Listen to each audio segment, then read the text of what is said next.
Check out this video from the House of Machismo podcast. It's House of Machismo.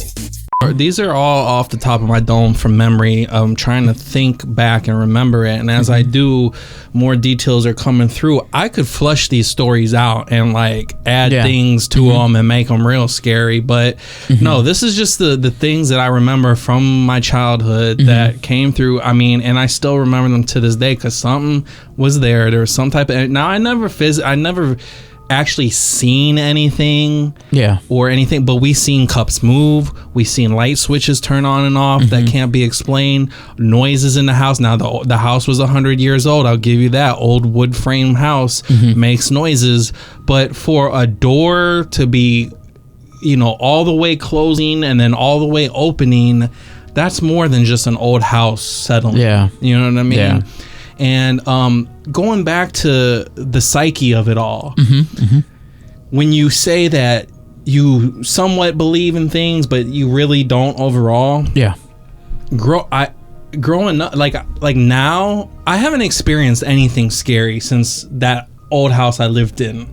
Growing up, and now I believe in stuff, but it's got to be in an old area. There's got to be history. There's got to be something that happened, something brutal or something, you know?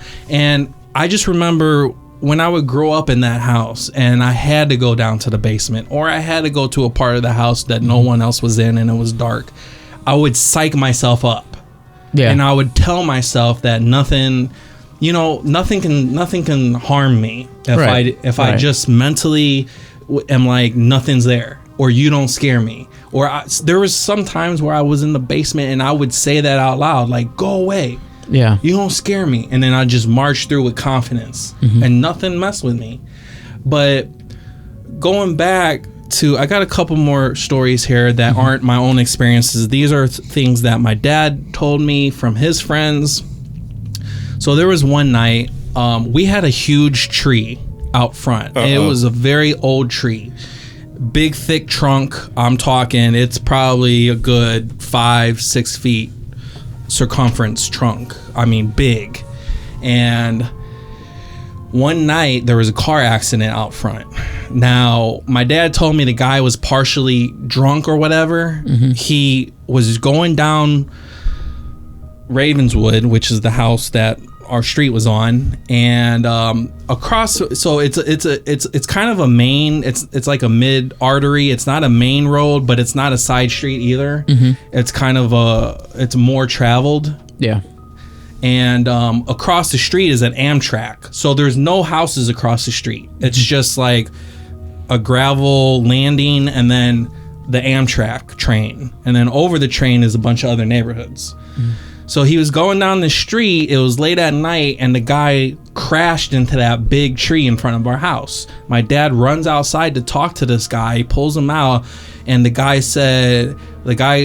told my dad that, I don't know what happened, I just saw a little girl in the middle of the road and I veered out of the way. What the fuck? Is the little girl okay? Because he was like startled, right? He's like, I don't care about my car, I don't care about me. Did I hit the little girl? And he's like, they looked around, there was nobody there. Now granted, my dad said this guy was drinking a little bit. So I don't know what was real, what was not, but he said a man crashed. And I remember that there was I remembered this crash, waking up the next morning and seeing the big divot in the tree. He harmed the tree big time. And my dad was concerned because we thought we were going to lose the tree because it was an old 150-year-old tree. I mean, people care about trees that old. You know what I mean? They do. Especially when it's that big and it's hovering over your house. You don't want it to fall down on your house. So that was one instance. Another instance, my dad used to have parties there, and a lot of his guy friends would come over, get drunk, and crash. So they would all, crash all over the house. For one instance, there was this one guy named Sid. He went down to the basement to I guess he was doing his laundry because he threw up on himself or whatever. He was down changing. He was putting the clothes from the washer to the dryer. And he said when he opened the dryer to put clothes in the dryer, he felt something shove him from behind to try to push him into the dryer. It was just one shove. and he said he dropped everything And ran upstairs, got in his car, and left. Oh shit! And he told my dad, he's like, I'm never coming to that house again. Fuck my clothes. Yeah. Don't invite me. I'll buy new underwear, damn it. Yeah. And then just little instances from when my grandmother used to live with us. She would always say, yeah, I would see lights flicker on and off. And then later on, when my stepmother lived with us, say the same thing. Lights would flicker on and off. So that's kind of like what I experienced at this house. Just an old farmhouse in Chicago. It had a lot of energy, a lot of nooks and crannies in there. And thanks for watching. Be sure to like and subscribe. If you do, I'll give Carlos and Adan a big old hug like this. Just squeeze them until they can breathe. Thank you.